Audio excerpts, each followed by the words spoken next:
आप सबका हमारे YouTube चैनल पर स्वागत है। सभी को मेरा राधे राधे। हिंदू धर्म में माघ महीने की पूर्णिमा को माघ पूर्णिमा कहा जाता है, जो इस वर्ष 5 फरवरी को है। माघ पूर्णिमा साल भर में आने वाली सभी पूर्णिमा तिथियों में सबसे खास मानी गई है। मान्यता है कि इस दिन किए गए स्नान, दान और पूजा पाठ से पुण्य फलों की प्राप्ति होती है। इसलिए माघ पूर्णिमा के विशेष दिन पर किसी भी कार्य को करने से उसमें सफलता प्राप्त होती है। साथ ही भगवान विष्णु के साथ साथ माँ लक्ष्मी का भी आशीर्वाद प्राप्त होता है। पूर्णिमा तिथि के दिन श्री सत्यनारायण भगवान की भी कथा सुनी जाती है। इसलिए अगर आप श्री सत्यनारायण भगवान की कथा सुनना चाहते हैं तो आप हमारे चैनल पर यह कथा जरूर सुनिएगा। माघ के महीने में हो सके तो पूर्णिमा के दिन उपवास जरूर रखना चाहिए, परंतु यदि उपवास नहीं रख पा रहे हैं तो ऐसे में सुबह जल्दी उठकर स्नान करके सूर्य देवता को अर्घ्य देकर कुछ न कुछ दान जरूर देना चाहिए। इस दिन कंबल और काले तिल का दान करना बहुत ही फलदायी माना गया है। रात के समय चंद्र देवता को अर्घ्य देकर चंद्र देवता की भी पूजा करनी चाहिए और यह सब शुभ मुहूर्त में करना चाहिए। यदि आप माघ पूर्णिमा की तिथि, शुभ मुहूर्त आदि के बारे में भी जानना चाहते हैं तो हमारे चैनल पर अपलोड वीडियो को जरूर देखिएगा। तो चलिए अब शुरू करते हैं माघ पूर्णिमा की कथा। यह द्वापर युग की बात है। एक समय माता यशोदा श्री कृष्ण भगवान से बोली कि हे कृष्ण, तुम सारे संसार के उत्पन्न करता, पोषक और संहार करता हो, तो ऐसे में मुझे कोई ऐसे व्रत के बारे में बताओ जिसे करने से मृत्यु लोक में स्त्रियों को विधवा होने का भय न हो, साथ ही वह व्रत सभी प्रकार की मनोकामनाएं पूर्ण करने वाला हो। तब माता यशोदा से श्री कृष्ण भगवान बोले कि हे माते, आपने बहुत ही सुंदर प्रश्न किया है। अब मैं आपको ऐसे ही एक व्रत के बारे में बताता हूँ, आप इसे ध्यानपूर्वक सुनिएगा।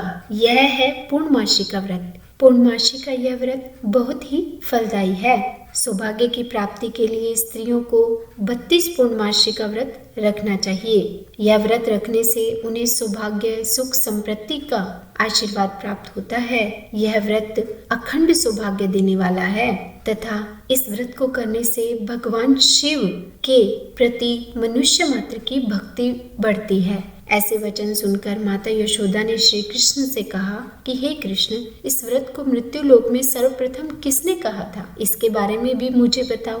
तब श्री कृष्ण भगवान बोले कि हे माते, इस पृथ्वी पर एक कांतिका नामक नगरी में एक धनेश्वर नामक ब्राह्मण रहता था।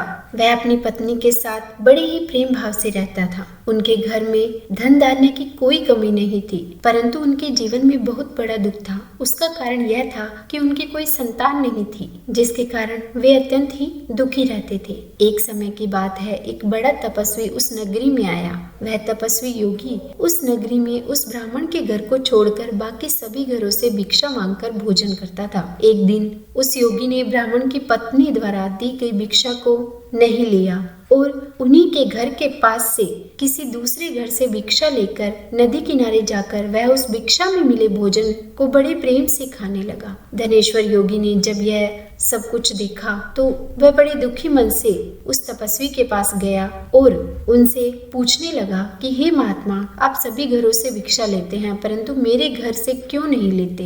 कृपया इसका कारण बताइए। तब उस तपस्वी ने कहा कि निसंतान के घर की भिक्षा, पतितों के घर से जो भी अन्न ग्रहण करता है वह खुद भी पतित हो जाता है और तुम निसंतान होने के कारण पतित हो। धनेश्वर यह बात जानकर बहुत ही दुखी हुआ और हाथ जोड़कर तपस्वी के पैरों में गिर पड़ा तथा उनसे बोला कि मुझे पुत्र प्राप्ति का कोई उपाय बताइए। ब्राह्मण की बात सुनकर वह तपस्वी योगी कहने लगा कि हे ब्राह्मण, तुम देवी चंडी की आराधना करो। उसके बाद वह धनेश्वर ब्राह्मण अपने घर गया। उसने अपनी पत्नी को पूरा वृतांत बताया और फिर वह तपस्या करने के लिए वन में चला गया। वन में जाकर उसने देवी माँ की उपासना की और तपस्या करना प्रारंभ कर दिया। तब देवी चंडी ने 16वें दिन उसकी तपस्या से प्रसन्न होकर उसको स्वप्न में दर्शन दिए और कहा कि हे धनेश्वर, तुम जाओ, तुम्हें पुत्र होगा, परंतु उसकी आयु सिर्फ 16 वर्ष की ही होगी।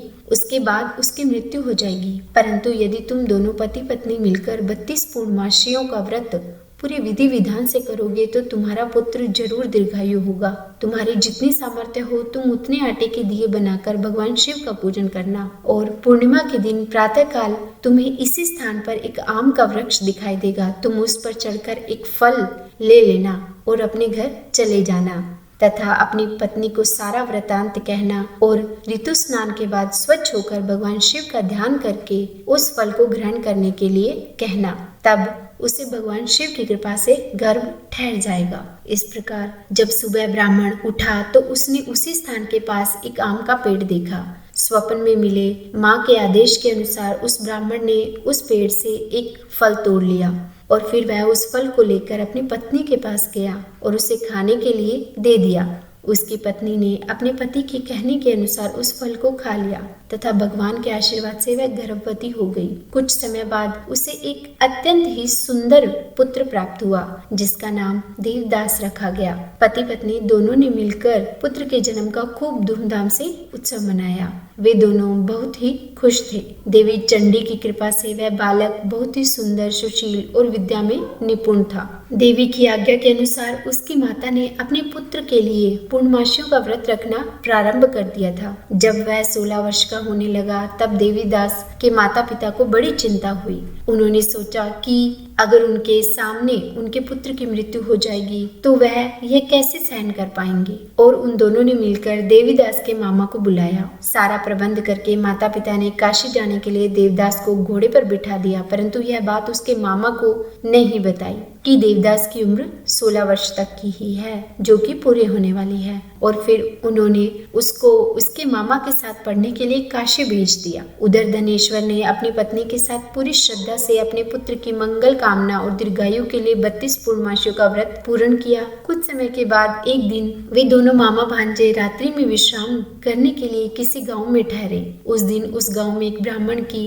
अत्यंत ही सुंदर, सुशील, विदुषी और गुणवती कन्या का विवाह होने वाला था। जिस धर्मशाला में वर और उसकी बारात ठहरी हुई थी उसी धर्मशाला में देवदास और उसके मामा भी ठहरे हुए थे। संयोगवश कन्या को तेल आदि चढ़ाकर मंडप आदि का जो कार्य किया गया, तब लगन के समय वर को धनुर्वात हो गया, जिसके कारण वर के पिता ने अपने परिवारजनों से सलाह मशवरा करके यह निश्चय किया कि यह देवीदास मेरे पुत्र जैसा ही सुंदर है तो मैं इसकी शादी करवा दूंगा। बाद में विवाह के अन्य कार्य मेरे पुत्र के साथ हो जाएंगी। ऐसा सोचकर वह देवीदास के मामा से मिलने गए और उन्हें कहा कि कृपया करके तुम थोड़ी देर के लिए अपने भांजे को हमारे साथ भेज दो ताकि विवाह के लगन के कार्य पूरे हो सके। तब उसके मामा ने उनसे कहा कि जो भी कन्यादान के समय वर को मिलेगा, अगर वह सामान हमें दे दिया जाएगा तो मेरा भांजा इस बारात का दूल्हा बन जाएगा। थोड़ी देर सोचने के बाद वर के पिता इस बात के लिए मान गए। उन्होंने ब्राह्मण के पुत्र को विवाह में दूल्हा बनाकर मंडप में बिठा दिया। फिर सभी विवाहित कार्य विधि पूर्वक उसके साथ ही संपन्न हो गए। जब विवाह हो गया तब वह ब्राह्मण का पुत्र देवीदास अपने मन में सोचने लगा कि मेरे बाद न जाने इस स्त्री का क्या होगा। वह ये सोचकर बहुत ही दुखी हो रहा था। तब उसकी पत्नी ने उससे पूछा कि क्या बात है, आप इतना उदास क्यों हो। तब उसने वह सब बातें जो वर के पिता और उसके मामा के बीच हुई थी बता दी, और तब वह कहने लगी कि मैंने ब्राह्मण, अग्नि, सभी देवी देवता के सामने आपसे शादी की है। मैंने आपको ही अपना पति माना है, इसलिए आप ही मेरे पति हैं और मैं ही आपकी पत्नी हूँ। तब देवीदास ने कहा कि ऐसा मत कहो, क्योंकि मेरी आयु बहुत ही कम है। मेरे बाद आपकी क्या गति होगी यह अच्छी तरह से विचार लो। परंतु वह स्त्री बहुत ही दृढ़ विचार वाली थी। वह कहने लगी कि जो भी आपकी गति होगी वही मेरी गति होगी, इसलिए हे स्वामी उठिए और भोजन कीजिए। इसके बाद देवीदास और उसकी पत्नी दोनों ने मिलकर भोजन किया और शेष रात्रि वे इसी तरीके से बातें करते रहे। प्रातःकाल सबके उठने से पहले देवीदास ने अपनी पत्नी को 3 नगों से जुड़ी हुई एक अंगूठी दी और एक रुमाल दिया और कहने लगा कि प्रिय, इसे अपने पास रखो और संकेत समझकर स्थिर मन हो जाओ। मेरा मरण और जीवन जानने के लिए तुम्हें एक पुष्प वाटिका बनानी होगी और उसमें सुगंधित पुष्प वाले 9 मल्लिका लगानी होगी। तुम्हें उसे प्रतिदिन जल से सींचना होगा और तुम आनंद के साथ अपने घर में रहना। जिस समय मेरी मृत्यु होगी उस पल यह सारी पुष्प वाटिका सूख जाएगी और जब यह फिर से हरे हो जाएंगे तो यह जान लेना कि मैं जीवित हो गया हूँ। ऐसा समझाकर वह वहाँ से चला गया। प्रातःकाल होते ही वहाँ पर गाजे बाजे बजने लगे और विवाह के कार्य समाप्त करने के लिए वर और सभी बाराती मंडप में आए। तब कन्या ने अपने पिता से कहा कि यह मेरे पति नहीं है, मेरा पति तो वही है जिसके साथ मेरा विवाह हुआ है और इनके साथ मेरा विवाह नहीं हुआ है। कन्या की यह बातें सुनकर वर अपना समूह लेकर वहां से चला गया और सारी बारात भी अपमानित होकर वहां से लौट गई। तब भगवान श्री कृष्ण माता यशोदा से बोले कि मैया, इस प्रकार देवीदास काशी विद्याधन के लिए चला गया। जब कुछ समय बीत गया तो काल से प्रेरित होकर एक दिन एक सांप रात के समय उसे डसने के लिए आया और उस विषतर के प्रभाव से उसके सोने का स्थान चारों ओर से विष की ज्वाला से विषैला हो गया, परंतु व्रत रखने के कारण वह सांप उसे डस नहीं पाया, जो कि पहले ही उसकी माता ने 32 पूर्णमासियों का व्रत उसके लिए किया था। उसके बाद मध्याह्न में स्वयं काल वहां पर आया और उसके शरीर से उसके प्राणों को निकालने का प्रयास करने लगा, जिसके कारण वह मूर्छित होकर धरती पर गिर पड़ा। भगवान की कृपा से उसी समय माता पार्वती भगवान शिव के साथ वहां से जा रहे थे। तब माता पार्वती ने देवीदास को मूर्छित दशा में देखकर भगवान शिव से प्रार्थना की कि हे भोलेनाथ, इस बालक की माता ने पहले ही 32 पूर्णमासियों का व्रत पूर्ण कर लिया है, तो हे भगवान, आप उसके प्रभाव के कारण इसे प्राण दान दे दीजिए। माता के इस प्रकार निवेदन करने पर भोलेनाथ ने उस बालक को प्राण दान दे दिए और उस व्रत के प्रभाव से काल को भी पीछे हटना पड़ा तथा देवीदास जीवित हो गया। इधर देवीदास की पत्नी उसके काल की प्रतीक्षा कर रही थी। एक दिन उसने देखा कि पुष्प वाटिका में पत्ते फूल कुछ भी नहीं बचा है और कुछ समय बाद उसे देखकर बहुत ही आश्चर्य हुआ कि वह पहले जैसी ही हरी भरी हो गई है। तब उसे समझ आ गया कि उसके पति पर जो संकट की छाया थी वह हट चुकी है। वह बड़ी ही प्रसन्नता से अपने पिता के पास जाकर बोली कि पिताजी, मेरे पति जीवित हैं, अब आप उन्हें ढूंढिए। उधर जब 16वां वर्ष देवीदास का बीत गया तब वह भी अपने मामा के साथ काशी से वापस चल पड़ा और इधर जैसे ही उसके ससुर उसे ढूंढने के लिए अपने घर से जाने वाले थे, वे दोनों वहां पहुंच गए। उन्हें देखकर देवीदास का ससुर बहुत ही प्रसन्न हुआ। कुछ दिन अपने ससुराल में रहने के बाद देवीदास अपनी पत्नी और मामा के साथ ढेर सारा धन और उपहार लेकर अपने घर के लिए चल पड़ा। जब वे सब अपनी नगरी के पास पहुंचे तो कुछ लोगों ने उन्हें देखकर उनके माता पिता को पहले ही जाकर बता दिया कि तुम्हारा पुत्र अपनी पत्नी और मामा के साथ वापस आ गया है। ऐसा समाचार सुनकर देवीदास के माता पिता को पहले तो विश्वास ही नहीं हुआ, पर जब उन्होंने खुद जाकर देखा तो उन्हें बहुत ही खुशी हुई।